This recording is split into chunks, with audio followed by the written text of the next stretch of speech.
He thought he was just getting older, a bit more tired, a little dizzy after climbing stairs. Sometimes his heart would race out of nowhere. Nothing alarming, nothing serious. But inside his chest, it wasn't even his heart anymore. For 12 years, he lived with someone else's organ beating inside him, and he had no idea. You think that's impossible? Think again.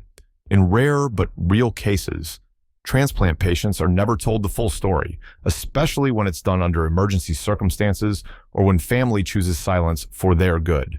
There are documented instances of people discovering their transplant decades later, by accident during routine exams or blood type mismatches. And that could be you. Right now, your body could be failing you quietly. The terrifying part? It doesn't always hurt. It doesn't even always show.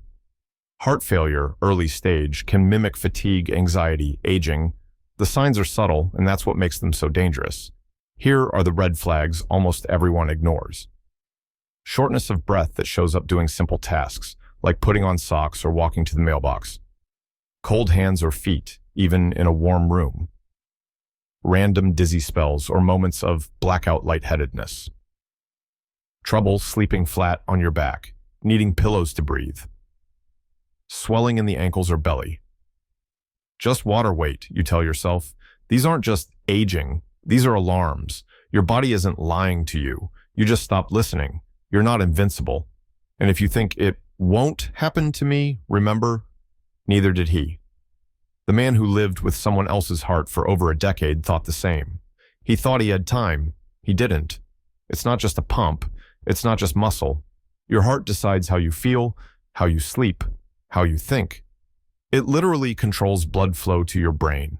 And when it starts to weaken, even a little, your mind can spiral with it. People don't talk about this. But many psychiatric symptoms in older adults are cardiac in origin. Mood swings, anxiety, memory gaps, sudden irritability, even personality changes can begin with an oxygen-starved brain.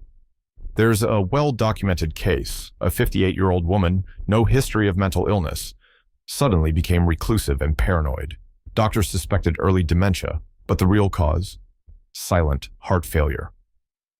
Her brain was slowly starving, day after day, until she started losing pieces of herself. Now tell me, how many times have you lost your keys lately? Forgotten why you walked into a room? Felt overwhelmed by small things? It's easy to laugh it off, to blame stress or age. But what if it's your heart? Here's the truth. 1 in 3 people over 60 has some form of heart dysfunction.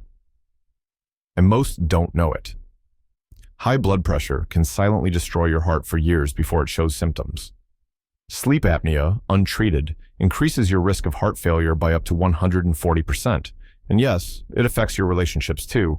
When your heart falters, you snap more. You isolate. You become difficult, not because you want to, because your brain is slowly being deprived of what it needs to be you. And the worst part, you won't even realize it's happening. But everyone around you will. Do you think your kids will take care of you? That your spouse will always be there? That the hospital will save you in time? Let me tell you the reality. A 72-year-old man fell in his bathroom. No warning. Just dropped. Heart stopped. His wife couldn't lift him. She called their daughter, sobbing. The ambulance came too late. He died on the floor. And the worst part, he had been feeling tired and dizzy for weeks, but didn't want to bother anyone. You are not a burden until you choose to become one. Let's be brutally honest. If you collapse tomorrow, who will carry you, feed you, bathe you, pay for your care? Do you really think your adult children, already drowning in work, bills, kids, are prepared to drop everything to become your full-time nurse? Because that's what will happen if you wait too long. No one is coming to rescue you. No doctor can undo what you ignored for years. No hospital can reverse decades of neglect. But you can prevent it today. Get a full cardiac workup, echocardiogram, BNP blood test, Holter monitor for 24 hours. There's stress test, even if you feel fine. This isn't paranoia. This is preparation. And if you don't care for yourself, someone else will have to, at a cost neither of you are ready for. You still have time, but not much. Every beat of your heart is a countdown. You don't know when it started. You don't know how close it is to ending, but you do know this. you still have a chance. So why are you wasting it? People who survive transplants, they talk about life before and after. Before they were distracted, passive, tired. After, everything changes. They wake up, they feel alive. Why wait for someone else's heart to remind you how valuable your own is? Here's what you do now. Book the doctor's appointment, no more excuses. Cut back salt, sugar, red meat. These feed your funeral. Walk 30 minutes a day, no matter how slow.